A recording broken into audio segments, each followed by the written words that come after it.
So this is another case that I am going to be invested in. Let me turn down Traders. Shout out to Traders. She's doing a great video today. Check her out, you guys. But what I'm coming to you with is this this case here we got right here. It's really sad. Let's go through some of the comments here. Now, this was 1 day ago. I do believe it does not, FBI raids family home. So let's go through this. There's another one, but I do want to get into this case. I'm not sure if this little girl went missing or what happened with this little girl. We're going to find out. If anybody knows, you can always put it in the comments when I upload this. Let's go. This is little Soraya a 2-year-old girl with young parents who are no longer together as a couple. Soraya's mom is Samara. She was living in Pullman, Washington. Soraya's dad is Aaron, who was living close by in Moscow, Idaho. Samara and Aaron shared custody, but when Aaron didn't show up for an exchange drop-off with Soraya, her mom got worried and called police. And now there's a manhunt for Aaron and a search underway for little Soraya. But that's not the only person who's been reported missing. Also gone is Aaron's fiancée, who just graduated college and was at the airport with her parents when she went missing. Right around the same time, Soraya disappeared. Now investigators are searching the home of Soraya's paternal grandparents. What is their role in all of this? We'll break it down as we continue our investigation into the search for little Soraya. I'm Vinny Politan. Thank you for joining us here on Closing Arguments. This hour, we're going to be focused on a missing child, little Soraya Ung, just 2 years old. Here are some images, some pictures. You're going to melt, absolutely melt when you see that face, the cheeks, the eyes, the smile. But to me, again, it's all in the eyes. That is a small child who is ready to just be excited every day to experience something new. But Soraya is missing. Before we get into what happened here, I want to introduce you to the people in her life. And we begin with baby Soraya, 2 years old, last seen on May 29th with her father. She's in the middle. She is the focus. She has two parents. Soraya's father, Aaron Ung, 5'9", 135, black hair, brown eyes, was supposed to drop her off at a custody exchange on June 3rd. He is wanted for first-degree custodial interference. Ooh. Now, Soraya's mother, Samara Harmon, I want to read for you what she said on Facebook to Aaron. Please, just bring her home. That's all I care about. That's all the police care about right now. Just bring her home. Please, I am begging you with every bit of me. I know we've had issues in the past and all of that, and I'm not even focusing on that. I just want to see my daughter again. I just need to know that she's okay. Please, please, please bring her home. Now, someone else who's in Soraya's life is Nadia Cole. This is Aaron's fiancée. 21, 5'9", green eyes, blonde hair, also went missing on May 29th. The same day as baby Soraya, was last seen at the Seattle-Tacoma International Airport. Was about to fly to Europe with her family to celebrate graduating college, left her bags at the terminal, said she was going to the bathroom, and then fled the airport. Now, more people important in Soraya's life, grandparents. Shauna Harmon. This is Samara's mother, Soraya's maternal grandmother, and she is on standby and will be joining us live in just a moment. Also, Mr. and Mrs. Ung. They are the parents of Aaron Ung, the father. Gave a press release defending the actions of their son, have made several allegations against Samara, claimed that Aaron felt Soraya was in imminent danger, and they had their family home raided on Tuesday morning. Now, some video of the Ung family home being searched was obtained by KXLY News in Spokane, Washington. You're taking a look at it right here. This is a big deal. FBI is involved. They're looking for tips. We have the number up on the screen. So obviously, if you have any information about this, if you've seen Aaron or Nadia or that angel Soraya, please make that call. Here is the Facebook. On Facebook, authorities announced their search. Members of the Pullman Police Department, Moscow, Idaho Police Department, we know them very well, Idaho State Police, Leda County Sheriff's Office, and the FBI were present as a search warrant was served on Aaron Ung's family home in Moscow, Idaho. This morning, the warrant, which authorized the search of the family's residence, vehicles, and persons, was executed as a means to collect evidence and information related to the disappearance of Aaron Ung and his 2-year-old daughter, Soraya Ung Harmon. So that's where we are right now. Let me bring in our guests joining us. Soraya's maternal grandmother is back with us. She's also, obviously, Samara's mother, Shauna Harmon, is with us. Also joining us, the founder of Crime Scene Collective, working with victims, Alina Smith, is with us. Retired FBI Special Agent Bobby Chacon, and finally, private investigator, criminologist, and profiler Jason Jensen. Welcome to you all. Shauna, we're back here tonight. There's this search taking place. I want to clarify a few things that you likely know.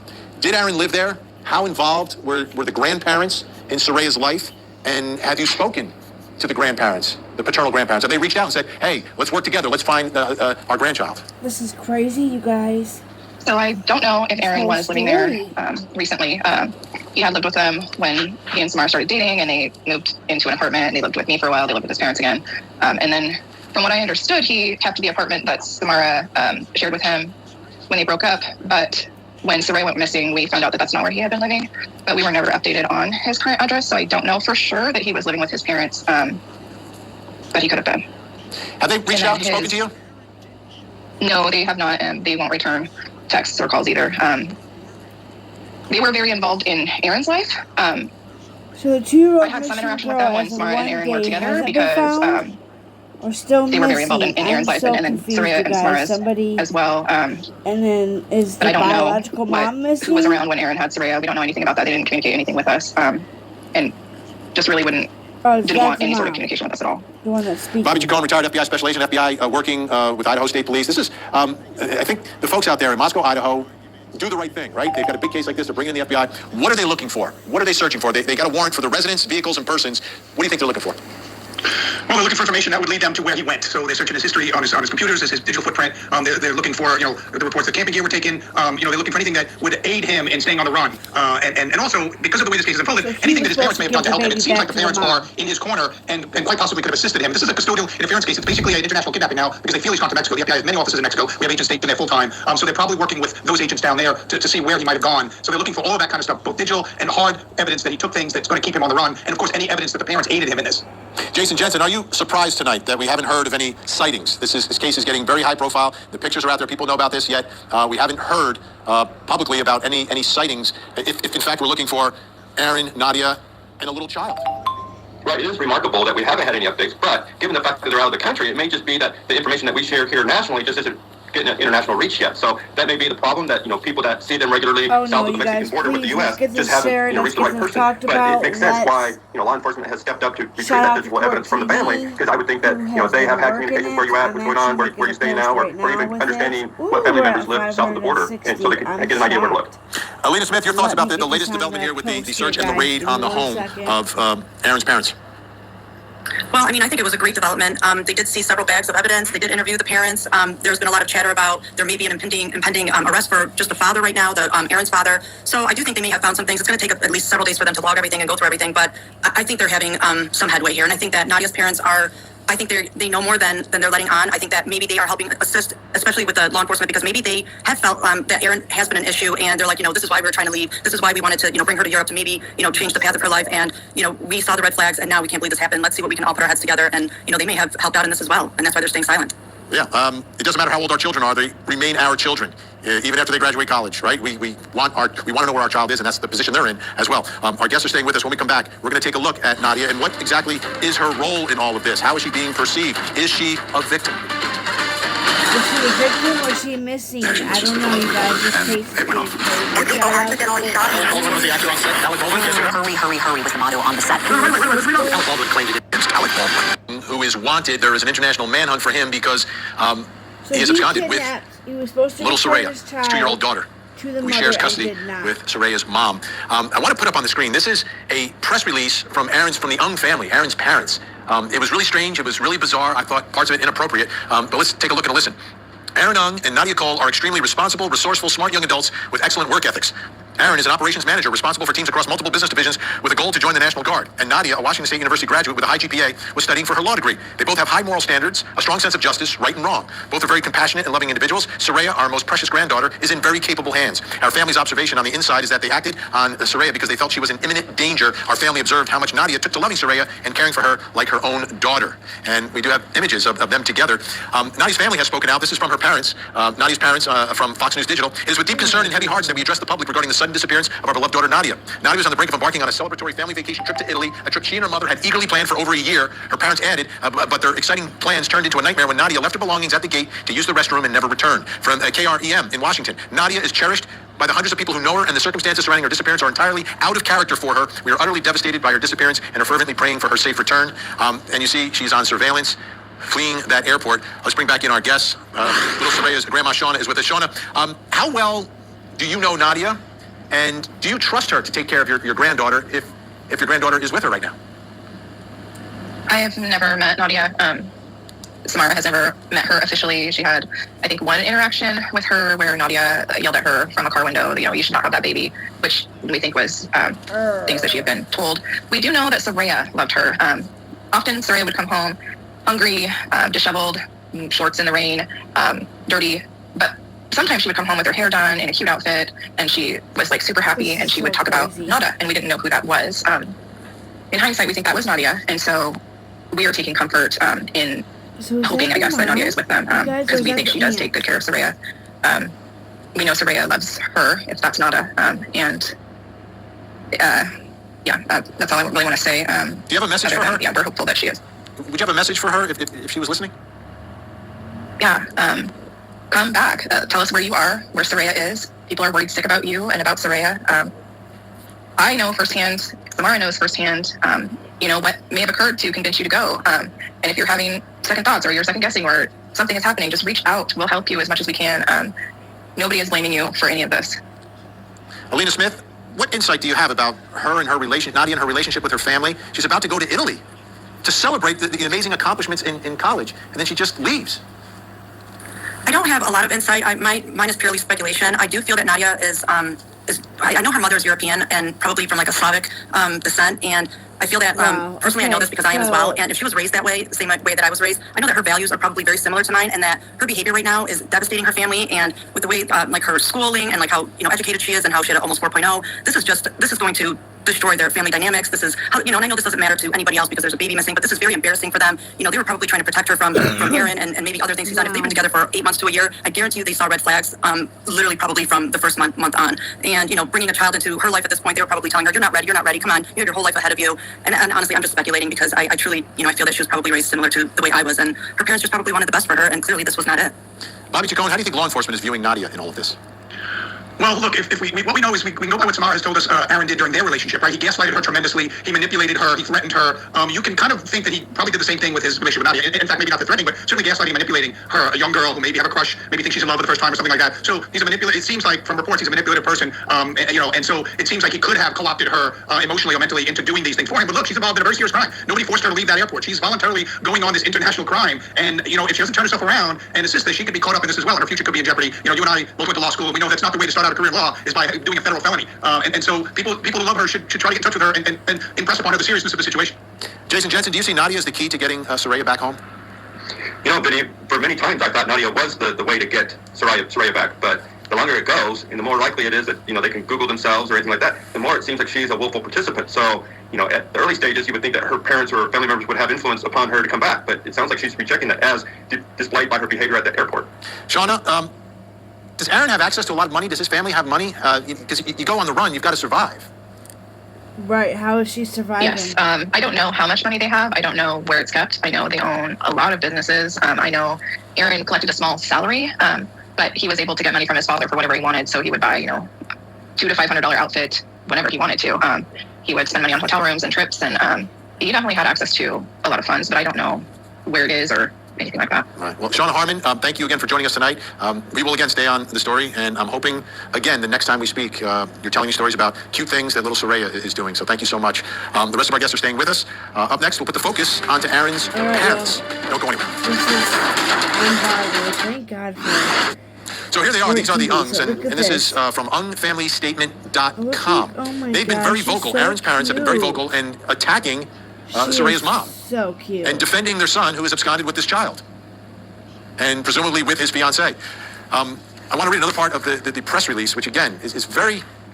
It was very interesting. I've never seen anything quite like it. But you can see this case is different than most. Mr. Ung's father, which would be, I guess, Soraya's great-grandfather, Dr. Tin Ung, left Burma in the early 1970s to escape a totalitarian government and was afraid for his own children's lives. Mr. Ung now finds himself in a surreal episode having to think that the USA is heading this way, especially in the family court system, which now impacts his own kids and grandkids. Mr. and Mrs. Ung have been married for 34 years and fortunately never had to be involved in any family court proceedings prior to the incident with Samara Harmon. Now, They're from Burma, which is now known as Myanmar. Now take a look. We've got a map, so you know where we're talking about in the world. The country, formerly known as Burma, changed its name to Myanmar, has no extradition treaty with the United States. So you think about that and you're like, okay, if you're going to abscond, maybe go back to the family's homeland. But you heard how they were escaping the totalitarian government there 2 generations ago. And take a look at this per the U.S. Department of State. Burma, according to the U.S. Department of State, remains a country in transition to democracy and faces significant ongoing challenges and human rights issues. While Burma made some progress in its democratic transition over the past decade, since the February 1st military coup, Burma is facing a grave political, economic, human rights, humanitarian crisis due to a brutal crackdown by a powerful military that acts with impunity. So I'm thinking they didn't go there. That's my guess. Alina Smith, Bobby Chacon, Jason Jensen still with us. You know, at first I knew that the family had some history coming from another country. I was like, well, maybe they went there. Bobby Chacon, your thoughts? Any chance that they would have returned to that homeland if there were some maybe remote relatives there? Or is Burma a place you wouldn't want to go as a young American couple? I mean, I guess there's always a chance, Vinny, but I don't think it's a big chance. I think, I'm a little familiar with Myanmar, and it's a very unstable country, especially recently in the last year or so. It's gotten even less stable than it was before that. And so, I'm sure they're investigating whether or not there are any of those distant relatives, like you mentioned. They're looking at the parents' money movements, and they're looking at all the records like that, and seeing if there was any any research related to that. It's hard to kind of be in contact with somebody in Myanmar without like long distance phone calls and computer emails and stuff like that, all which would create a record which can be then found. So they're looking into that, I'm sure. But I don't think that's a strong possibility, although it is a possibility. I think probably they're in Mexico as suspected. Alina Smith, the Ung family. And she had just graduated. The press release was Idaho. shocking to me. The way they've handled this whole thing is so shocking to me that you've got the grandparents defending their child. I understand you stand up for your child, but do you think they understand that their child is wanted? Like, is on the run from the FBI at this point? Like, what sort of future do they think that their child is going to have? Yeah, it's kind of remarkable how they think that, whatever they say and whatever they push out, that everybody's just going to believe it and follow their lead on this. And because they say, well, we came from another country and we're just afraid that with everything going on in the justice system, that these are the steps that we have to take, and everybody just has to, believe in us and don't worry about it. We got this covered. We know what we're doing. And it's like, you just can't do this. We don't, honestly, I don't care where they're from. You can be from the moon. This is just not how you go about things. You don't take somebody's child and disappear for 22 days without a trace. We have tips that the parents gave them burner phones. We have tips that the vehicle, the Cadillac, is his older sister's, that, she had to park somewhere for him to get to the next spot. Like, everybody's helping them. This is not something that they just kind of planned that day. This was planned. There's no way this just happened. There was a plan on this, and it's just shocking. It's 22 days. They can go and do whatever they want. They're adults. Bring that baby home. 22 days. I didn't even know that. Now, linked to the website, the Young family has been posting videos to a YouTube page under Aaron's sister's name, Adele Ung. In one of the videos, they used information gathered by their private investigator to break down an alleged lie made by Samara Harmon. The lie was about an alleged physical assault that took place between her and her mother, Shauna, who was just on the program. Take a listen. Our witness number 4, Matthew Tanner, testified that Ms. Harmon told him that she was the victim and the one who was pushed over the coffee table by her mother. This is in reference to an incident that occurred in Pullman, Washington on June 28, 2022, when Ms. Harmon was arrested for assault 4th-degree domestic violence against her own mother. Mr. Tanner further testified Ms. Harmon has severe mental health issues, and she is a venomous person. Our witness number 5 is Officer Jared Alberton of the Pullman Police Department. In his police report, he testified that Ms. Harmon... Most things come to me Stupid ads. like magic. I hate when they do ads. But the real... Sorry, y'all. The Pullman Police Department. In his police report, he testified that Ms. Harmon pushed her mother, Shauna Harmon, into the coffee table, causing her own mother to fall over the table onto a couch. Ms. Harmon's mother, Shauna, stated that her daughter, Ms. Harmon, struck her 5 times on the head, followed by 3 strikes on the back before Shauna fell onto the couch, and Ms. Harmon struck her mother an additional 5 times after her mother stood up. The testimony in the police report directly contradicts Ms. Harmon's statement to Mr. Tanner, our witness number 4. Ms. Harmon is caught again in another serious lie as she plays the victim. Okay, Jason Jensen, I'm trying to this is unreal, this public smearing. You're the ones wanted by the law, and this is taking place. Your reaction to what they're doing online here? Yes, it really feels like they're trying to litigate this in the court of public opinion, that their son is actually protecting the daughter, and that Samara is the problem here, and they're just trying to protect Soraya from the mom, which is not how we do justice in the U.S. So what they're doing is really just going to backfire, to be honest, because it does not bring anything with me as far as persuasion. So who are they trying to persuade? Alina, as I look at where we are at this point, everyone wants the 2-year-old home and safe, and you want some confirmation that the child is safe, right? Some proof that the child is safe as well. And they seem to be spending time and effort like they're going to convince the rest of the world that they're right, and it doesn't work that way. The only way they can convince the world is to just come back, bring the child back safely, and then take it there one step at a time. That's how there's a just result here. That's how Soraya remains safe and normal and adjusted is to come back now. See this, share this if you'd like. I know, it's been too long. We're over the 3-week mark. Like, what's going to happen in 7 days when we're at 30 days? That means we're at a month, and there's still no proof of life of the baby. And I know that there's 2 other people that are missing here, but honestly, like I said prior to this, let them do whatever they want to do. Let them live this fantasy life, but the baby is not part of it. The baby is not part of the scenario that they have concocted, thinking that they're going to. I mean, has anybody ever heard of this ever happen before? That 20-year-olds just made up their own little justice plan, and everyone, the whole world and the whole country is supposed to believe them, and oh look, this is what I wrote on some statement, and everyone's going to be like, you know what, you're right. Here's baby. It's delusional. It's delusional. It is. Bobby Chacon, let me ask, law enforcement trying to get information, right? There's different ways, search warrants. The most effective way, though, is if you can charge someone else connected to this family, whether it's a sister or someone. You throw cuffs on them because you have legitimate evidence of some sort of a crime. That's another way, probably the most effective way, to potentially get someone in the family to crack and give some information here. Well, true, and I alluded to it earlier. The search warrant done at the parents' house to see if they're aiding or abetting, if there was money movements from their businesses, if there was, like you said, like it was pointed out, the sister left her car there. I think they should start leaning on these people. This is kind of custodial vigilantism. The press release that they gave out was outrageous. It's so disrespectful of our justice system. You can have problems with our justice system that doesn't allow you to become a vigilante. We don't tolerate that in this country. No matter where you're from and how bad situations were there, or how bad you think the situation is here, you have no right to break the law and blame the system on it. And they seem to be very supportive of their son's breaking the law. He's a fugitive. He's been charged, and they seem very supportive of his actions right now in their public statements. I would be very surprised if they weren't looking at charging some of these family members, not only to make them talk, but also to cut off any possible source of support that they may still be getting. And I think, Jason Jensen, our system of justice when it comes to dealing with children, the legal standard is best interest of the child. And there is no way that it is in the best interest of this little girl to be on the run with fugitive dad. I'm trying to understand when that sinks in, that you cannot run forever. That is no way to raise a child on the run. It makes no sense, Jason. You're right. It doesn't make any sense because it's one thing to be operating within the bounds of a custody order and doing as you're supposed to do and co-parent this child, but to flee the jurisdiction of the country where now even the long arm of the court can't even get to you, that clearly shows intent of not wanting to do anything within the legal bounds of parenting. Alina, and I wonder what made her leave at that moment. Do you think it could have been planned for her to leave the airport at that moment, or was it a call or a text that she received just before? I think this was just kind of working in his brain. Like, I gotta do something. I gotta figure some, dramatic thing that she's gonna want to go with me and not go to Italy or to Europe. And it just kind of worked in his favor with Soraya being sick, that day, the day before, and finding out that, wow, this is really gonna work to my advantage. And, then he can work on her, heartstrings. Like, I'm gonna need you. You know how she looks up to you as a mom. I can't do this alone. And that was it. I really think that's all it took. That's where that manipulation comes in, Bobby. Right? And it's like, of the moment, now you gotta act now. We have to do this now. Yeah, I think Elena laid out really perfectly, and it's very consistent with what Samara has described in her relationship with Aaron when they were together. The manipulation and the narcissism and making himself a victim, and you can see that even the parents, they made him a victim of this whole thing in their statement. So I think he did probably reach out to her and plead for her to go, and she's the only one for him, and I think that's very consistent with what we know is best behavior. All right, folks, the phone number's been up there. Make the call. Help investigators if you know, have heard, or have seen anything. Alright, so there you go. That's another thing that I've been trying to listen to and work on. I'll try to go live tomorrow. It's late in the day now. Maybe I'll do a nighttime live. I doubt it.